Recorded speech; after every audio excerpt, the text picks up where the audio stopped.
did. I did kill my baby.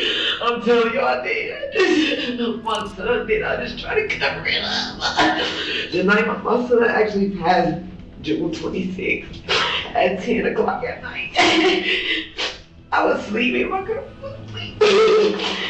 This is the moment her own missing child report becomes her murder confession in real time. June 28, 2024, Columbus, Ohio, just after midday, a 911 call comes in. A mother says her 8-year-old son Martonio Wilder ran away last night. She says he has done it 3 times before. She is crying so hard the dispatcher can barely get an address. 44 Avenue. She says she woke up, back door wide open, kid gone. 911, what is the address of your emergency? I'm at 1044 Olmsted Avenue, please. Can I get a school here? My 8-year-old son ran away last night. My other son, they got separate rooms, so they was in different rooms. Nobody did leave.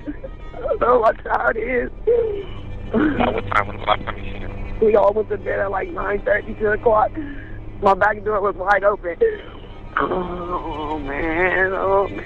The dispatcher sends officers to the mother's address as a matter of urgency. Everybody knows that the first 48 hours following a child's disappearance are the most critical, which is why there's no time limit on entering a child into the National Crime Information Center missing persons file. That child could be in serious danger right now, and there's no time to waste. She lets them clear the house. No forced entry on the back door. No sign of a struggle. It kind of fits. A kid who runs. This is the moment her own missing child report becomes her murder confession in real time. June 28, 2024, Columbus, just after midday, a 911 call comes in. A mother says her 8-year-old son Martonio Wilder ran away last night. She says he has done it 3 times before. She is crying so hard the dispatcher can barely get an address. 44 Avenue. She says she woke up, back door wide open, kid gone. Waiting on the doorstep is 32-year-old Leanda Wilder, Martonio's mom. She's hysterical. All right, do you mind if I go check inside the house?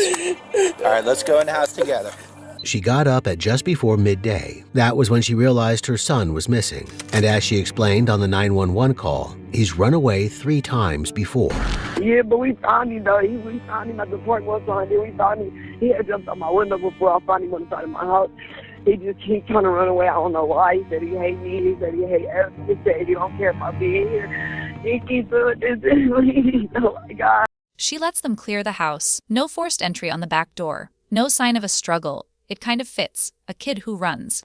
The officers start to search the house and the backyard for any signs of him. Let me go check out here real quick, okay? 5-3, do we have a last closing description? No, I'll work on it here. I'm just checking the house real quick. Just give me a few. So there's no family or friends around? No, no other family or friends. What? I haven't seen nobody out when I walked around the house. All right. All right. There's no forced entry to the rear door in this house.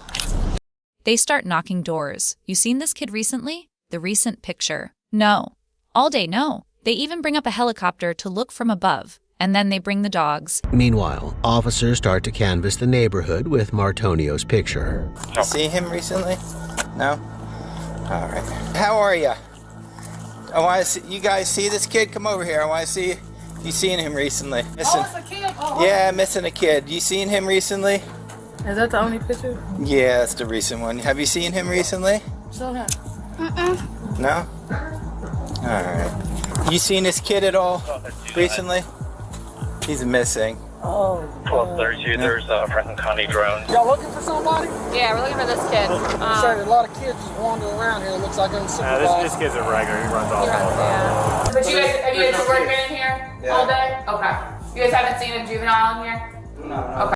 One of the dogs is not a trailing dog. She is a cadaver dog. She is supposed to flank the main dog. The cops are still joking at this point. He chose a hot day to run, they say. We don't bring her out unless it's real bad. The police department even bring out a helicopter to search from above, but there's no sign. No one's seen Martonio. We're on the move. So she's a cadaver dog, so they'll flank the main trailing dog. But we were talking about, like, I don't know, it's uncool. He chose to run away on an uncool day.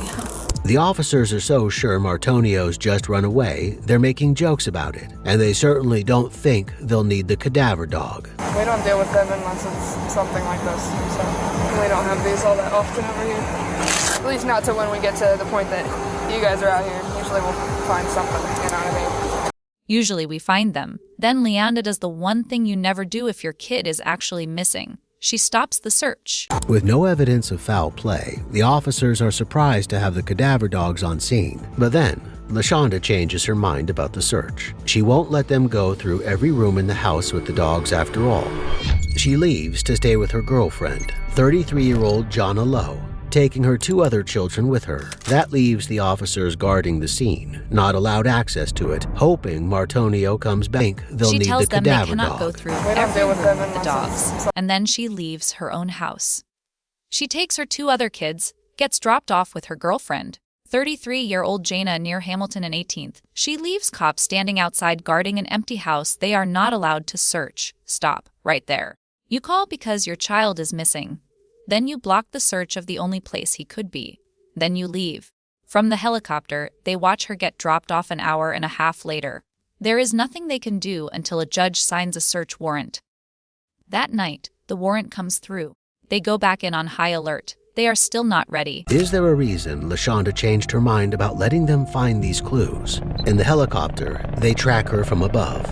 1201 chopper, what was up, sir? So we're over here looking Hamilton and 18. Any other info? Yeah, we just know about approximately an hour and a half ago, the mom and 2 children were dropped off in that area, and just looking for them. But there's nothing they can do without that search warrant for LaShonda's house. And by the time it comes through that night, the officers are on high alert. But the attic is locked. They have to break it open. Inside, a sleeping bag wrapped tight with strings. They cut the strings. Inside that, a black trash bag. Inside that, 8-year-old Martonio. He has bruises on his face, cuts on his back. He weighs 35 pounds. At 8 years old, that is what a 4-year-old should weigh. On autopsy, bleeding on the brain. And the cause of death is not what his mother is about to say. The medical examiner says asphyxia by anterior neck compression. He was choked. Silence in that attic. Just the sound of the AC and a kid who never left the house. The next day, Leanda and Jana call the police themselves. They want to turn themselves in. They get put in separate interview rooms so they can't line up their story. But they already have a story. I was scared.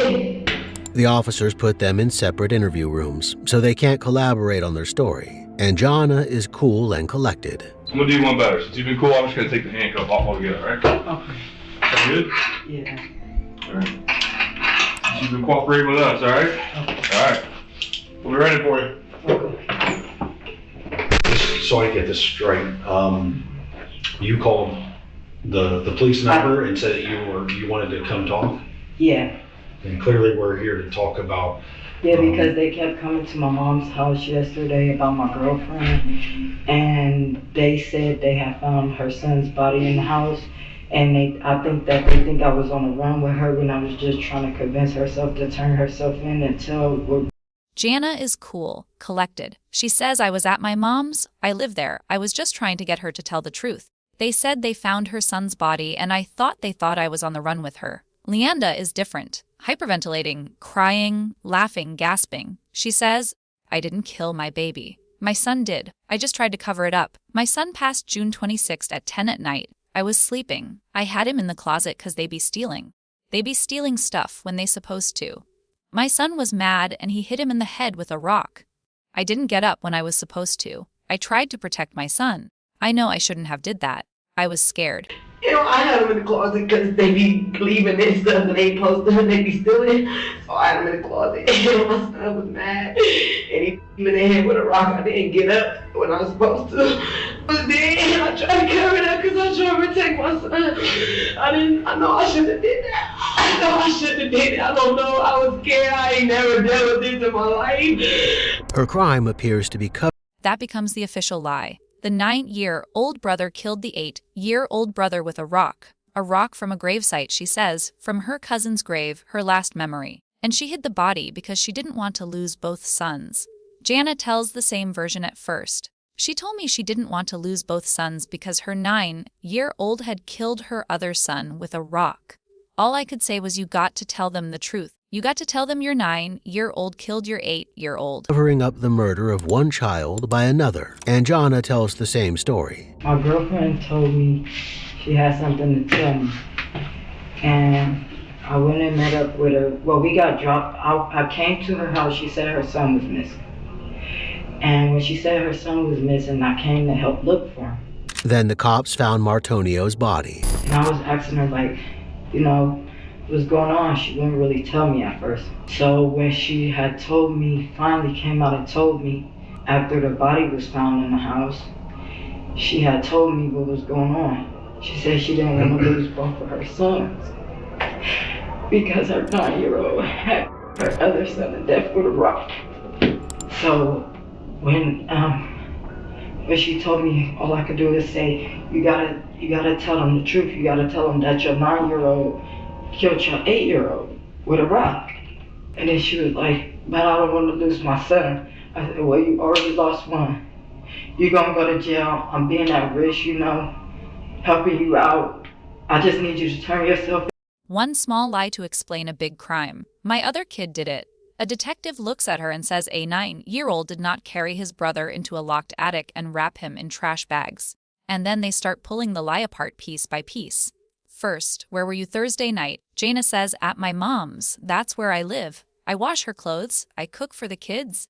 I do a lot around the house. The detective slides a paper over. We can prove you weren't at your mom's Thursday night. You had dinner somewhere else.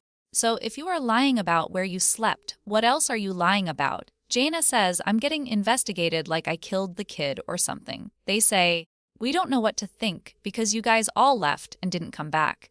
Then they ask about how Martonio was punished.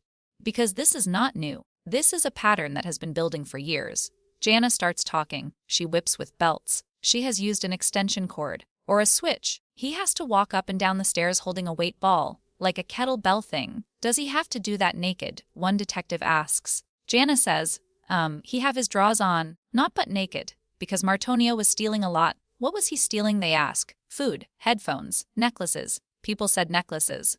I just know about the food though. Food. That word keeps coming up. And that is where this case turns from bad to unbearable. We know a lot of things. We know some things that we don't tell you about. We want to see if you're lying to us. So where did you, were you over at the house? Were you over on Olmsted Thursday night? Was I wrong? No. Not at all. You didn't have dinner with her and the kids? No, she said that Martonio was throwing a fit because he couldn't have no chips and juice. That's what she told me. That's why she think he ran away. So the chips and juice, let's talk about that. When he gets in trouble, what kind of things does Leanda do? I mean, he get... How does he get? I mean, she worked him with belts. Belts? Mm-hmm. What else? I done seen her working with extension cord. Extension cord? Yeah, or a switch. Leanda, apparently, was known to discipline Martonio. What else how else does he get in trouble? What kind of punishments does he get? I mean, he gotta walk up and down the steps with this ball or cans. Walk up and down the steps. What is it? A weight ball. Okay, like a kettlebell type thing? No, a weight ball. Does he have to do that naked? I mean, he have in his drawers, but not butt naked. Okay. Because Martonio was stealing a lot, so. What was he stealing? Food. He done stole people's necklaces. He done stole headphones that she told me. I just know about the food though. So she's told you about other things, but the only thing you've known about personal knowledge is he's stolen food? Yeah. Okay. Let's recall that Martonio's body showed signs of being malnourished. Why else would an 8-year-old steal food unless he was hungry? Because Martonio was not stealing because he was bad. He was stealing because he was starving. The trash bags that held his body were from Jana's mom's house. Jana says that herself. That's my trash bags. I wash her clothes. She didn't have no trash bags. So I'm telling you right now her DNA is on it. She is trying to explain why her DNA will be on the bags before they even test them. It's through to her. Remember the trash bags Martonio's body was wrapped in. That's my trash bags. I wash her clothes. The thing of it is here, okay? It came from my mom's house. I wash clothes. How do you know which bag was used? Only trash bag there is from my mom's house. She didn't have no trash bags. So I'm telling y'all right now that our DNA is on it. That's what I wash clothes. You only helped after the fact. I helped what? Right. We know you didn't hurt him. We know you didn't hurt him. I didn't help after the fact. Did he deserve to die? No kid. That's what I'm saying. Same with the rock. Both are fingerprints on that rock. Leanda says, I took it from my son. I don't even know how he got it in the closet. She is inventing reasons for evidence that hasn't come back yet. I'm telling you, and I got up and he was already deceased. And I didn't want my son in trouble. I tried to cover it up. I put him in the bag. He said I didn't think that rock was gonna kill him. And both our fingerprints was on that rock because I took it from my son. I don't even know how he got it in the closet. Just like Jana, she's inventing reasons why the physical evidence might implicate her. So Jana was there with you? And then there is the crutch. Leanda uses crutches. After Martonio dies, one crutch ends up in the trash on trash day, Thursday, the day trash comes. Why throw away a crutch you need? Jana finally breaks a little. She says, I seen her put her crutch. She said, if you don't shut up, His neck is skinny. The crutch touched the corner of the wall. It never touched his neck. The doctor knows that a 9-year-old did not kill him. Finally, Jana breaks. I didn't see her with a cord. Well, what did you see her with? I seen her put crutches, her crutch. Yeah, now you're getting it. But Putting her crutch what on? like Martonio was, she put, like I said, she put him in the closet. Martonio was still everything. So it wasn't like it didn't never touch his neck, because you see how skinny his neck is. Her crutches for her is big. So she just stuck it. She said, if you don't shut up, I'ma beat you. Okay. That's all she did. So where did she put the crutch? Maybe. You're holding your neck. Yeah, you're holding it. Yeah. No, I'm going in the trash. No, on him. What did she? That's what I said. The crutch, like, I'm Martonio. Okay. And she stuck it, like, his neck is skinny, so like the crutch, like, it touched the corner of the wall. That's what I said. It never touched his neck. Wait, you just described a murder weapon and said it never touched him in the same breath. That line stops the whole room. The court goes dead quiet. The judge cuts in. Enough. You just told us how you did it while telling us you didn't do it. Here is the sympathetic beat that makes people protective of this kid and furious at the same time. Martonio was 35 pounds. He stole a whole box of donut sticks one time and didn't even get to eat them. He hid them on the side of the couch. Real quick, when you had the kids and she was in jail, and he got in trouble for stealing, what was he stealing that time again? He stole a whole box of donut sticks and left one in there, and he didn't get to eat them. You know what I'm saying? So he was hiding the food? He was hiding it on the side of the couch. Okay. But my mom just had fed him. Or is there a simpler explanation that Martonio was acting out because his mother was starving him? The detectives step out for a moment. When they return, they come with a medical examiner's report in hand. His brother, 9 years old, who they tried to blame, is in the next room crying that Martonio just wanted chips and juice and got in trouble for it. He says he just wanted chips. He said he was hungry, short, broken sentences. A kid who watched his little brother disappear into a closet. The medical examiner's report comes back and finishes the rock lie for good. He was not killed by a rock to the head. He was alive when he was choked. The injuries from a rock could not have killed him. He was well alive. Jana, see you do anything? I can't just make up something. I'm not asking you to make up something. This is why it's so effective to keep Jana and LaShonda separate. The detectives can play them off each other. Just remember, we talked to Jana. I hope she told, because how did he die? If it wasn't from hitting him all the time. I don't understand. I don't know. Like I said, they be in the closet with each other the most. So, I don't know. Can't tell y'all nothing. I told you everything I know. My son, I don't know.